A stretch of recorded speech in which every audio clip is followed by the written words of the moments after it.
The search for genetic material. Even though the discovery of nuclein by Meissner and the proposition for principle of inheritance by Mendel were almost at the same time, but that the DNA act as genetic material took long to be discovered and proved. By 1926, the quest to determine the mechanism for genetic inheritance has reached the molecular level. Previous discoveries by Gregor Mendel, Walter Sutton, Thomas Hunt Morgan, and numerous other scientists had narrowed the search for the chromosomes located in nucleus of most cells, but the question of what molecule was actually the genetic material had not been answered. Transforming principle. In 1928, Frederick Griffith, in a series of experiments with Streptococcus pneumoniae, bacterium responsible for pneumonia, witnessed a miraculous transformation in the bacteria. During the course of this experiment, a living organism, bacteria, had changed in physical form. When Streptococcus pneumoniae pneumococcus bacteria are grown on a culture plate, some produce smooth colonies, while others produce rough colonies. This is because the S strain bacteria has mucus polysaccharide coat, while R strain does not. Mice infected with the S strain virulent die from pneumonia infection, but mice infected with the R strain do not develop pneumonia. S strain injected into mice died. R strain injected into mice live. Griffith was able to kill the bacteria by heating them. He observed that heat killed S strain bacteria injected into mice did not kill them. When S strain heat killed when injected into mice live. S strain heat killed, R strain injected into mice die. Injected a mixture of heat killed S and live R bacteria. The mice died. Moreover, he discovered living S bacteria from the dead mice. He concluded that R strain bacteria had somehow been transformed by the heat killed S strain bacteria.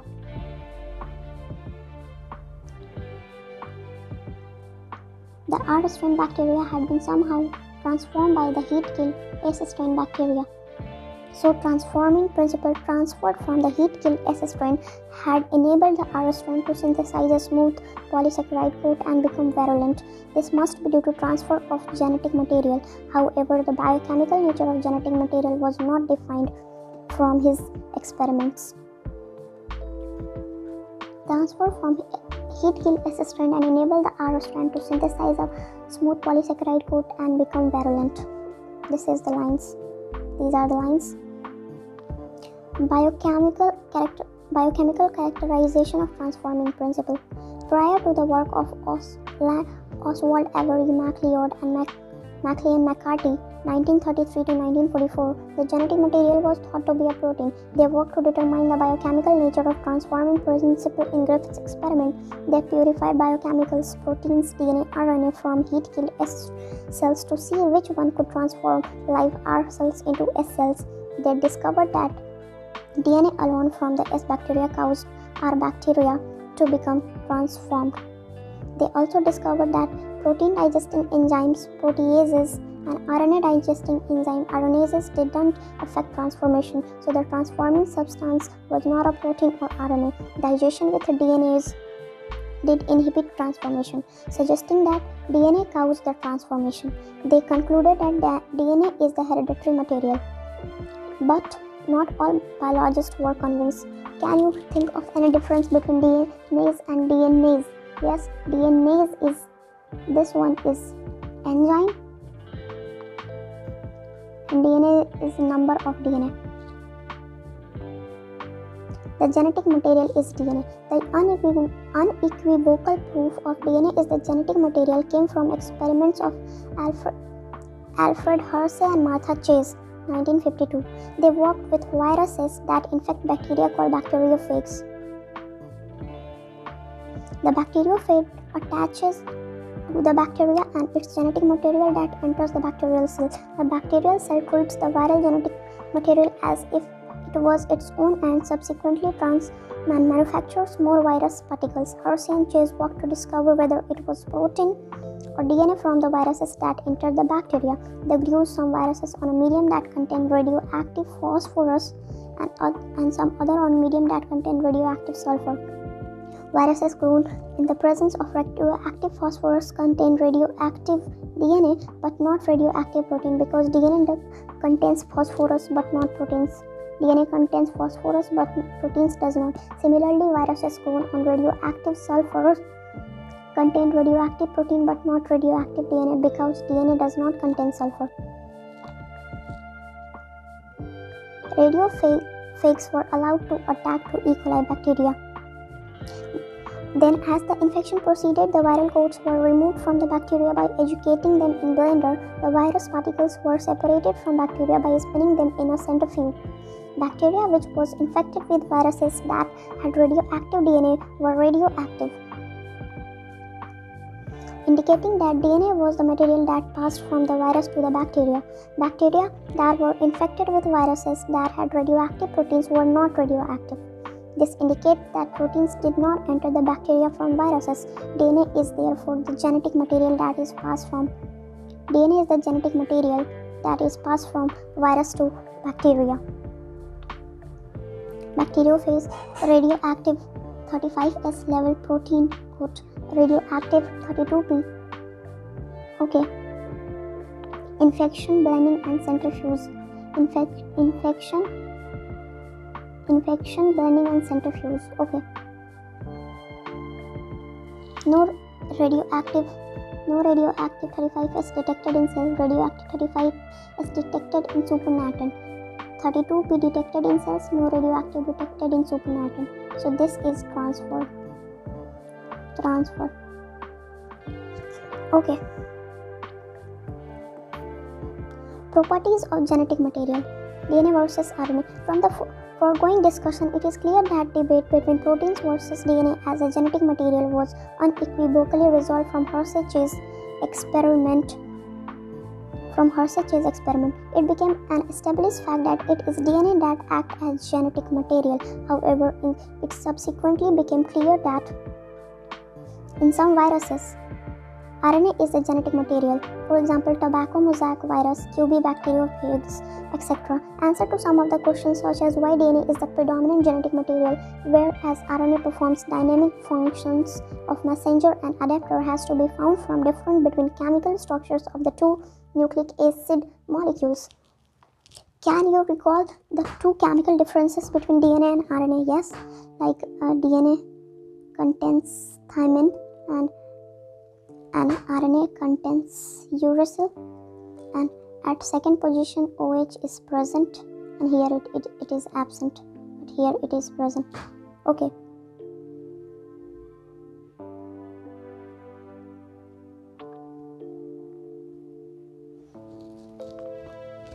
A molecule that can act as genetic material must fulfill the following criteria. It should be able to generate its replication, it should be stable chemically and structurally, it should provide the scope for slow changes, mutation that required for evolution, it should be able to express itself in form of Mendelian characters.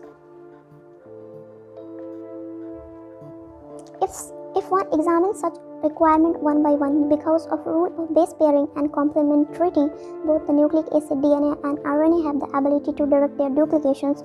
The other molecules in the living system, such as protein, fail to fulfill first criteria itself. The genetic material should be stable enough not to change with different stages of life, age, or with change in physiology of organism. Stability as one of the properties of genetic material was very evident in Griffith's transforming principle itself, that heat which killed the bacteria at least did not destroy some of the properties of genetic material. This now can easily be explained in light of the DNA that the two strands, being complementary if separated by heating, come together when appropriate conditions are provided. Further, 2' OH group present at every nucleotide in RNA is a reactive group and makes RNA liable and easily degradable. RNA is also known to be catalytic, hence reactive. Therefore, DNA chemically is less reactive and structurally more stable when compared to RNA. Therefore, among the two nucleic acid, DNA is a better genetic material. In fact, the presence of thymine at the place of uracil also confers additional stability to DNA. Detailed discussion about this requires understanding of the process of repair in DNA, and we will study these process in higher classes. Both DNA and RNA are able to mutate. In fact, RNA being unstable mutate at faster rate. Consequently, viruses have RNA genome having shorter lifespan, mutate and evolve faster. RNA can directly code for synthesis of proteins, hence can easily express the character. DNA, however, is dependent on RNA for synthesis of proteins. The protein synthesis machinery has evolved around RNA. Therefore, the above discussion indicates that both RNA and DNA can function as genetic material, but DNA being more stable is preferred for storage of genetic information. For transmission of genetic information, RNA is better. RNA world. From foregoing discussion, an immediate question becomes evident: what is the genetic material? Itself discussed in detail in chapter on chemical evolution, but briefly we shall highlight some of the facts and points. RNA was the first genetic material. There is now enough evidence to suggest that essential life processes such as metabolism, translation, and splicing evolved around RNA. RNA used to act as genetic material as well as catalyst. There are some important biochemical reactions in living system that are catalyzed by RNA catalyst and not by protein enzymes, but RNA being a catalyst was reactive and hence unstable. Therefore, DNA has evolved from RNA with a chemical modification that make it more stable. Our DNA being double-stranded and have complementary strand, further resistance changes by evolving a process of repair.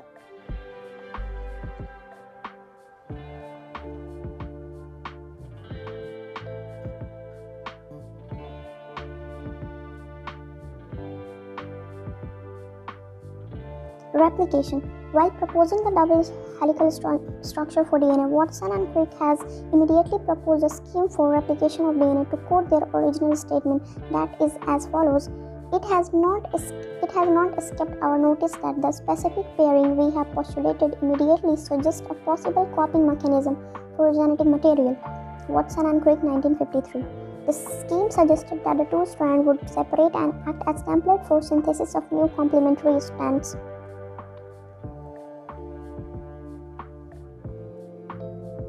After the completion of replication, each DNA molecule would have one parental and one newly synthesized strand. This scheme was termed as semi-conservative DNA replication. Like if this is the DNA, so what would happen is like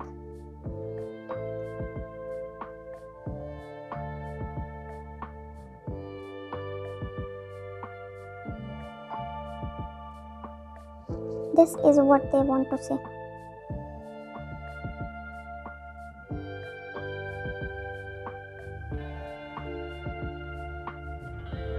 The experimental proof. It is now proven that DNA replicates semi-conservatively. It was shown first in Escherichia coli and subsequently in higher organisms such as plants.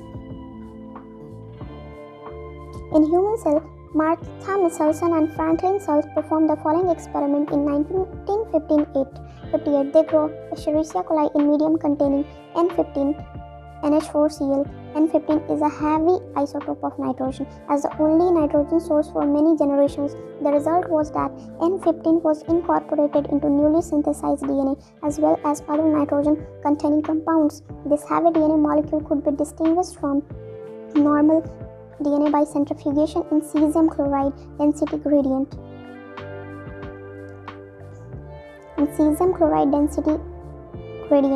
Please note that N15 is not radioactive isotope and it can be separated from N14 only based on densities. Then they transferred the cell into a medium with normal N14 and took samples at various definite time and intervals as the cell multiplied and extracted the DNA that remained as double-stranded helix. The various samples were separated independently on cesium chloride gradients to measure the densities of DNA. Can you recall what centrifugal force is and think about a molecule with higher mass density would sediment faster? The force which act on periphery like force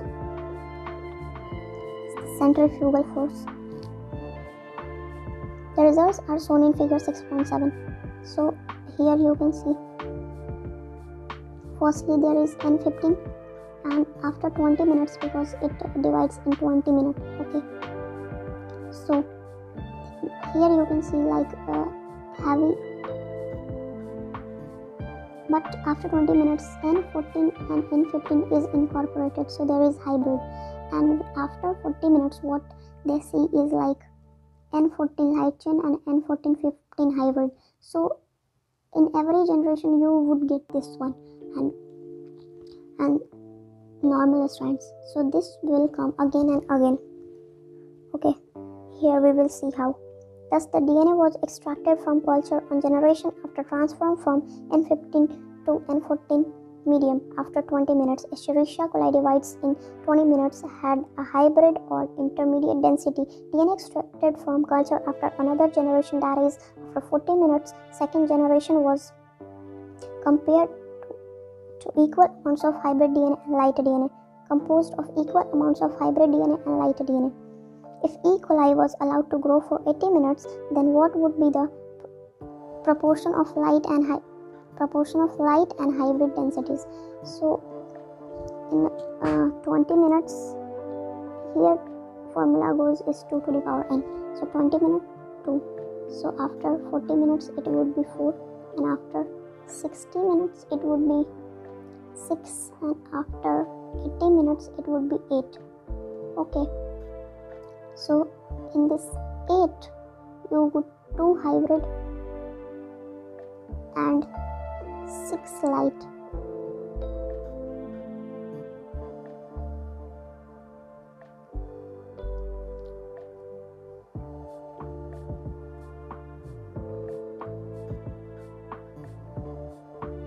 And 6 light chains. Okay, 8 2 hybrid, 6 light.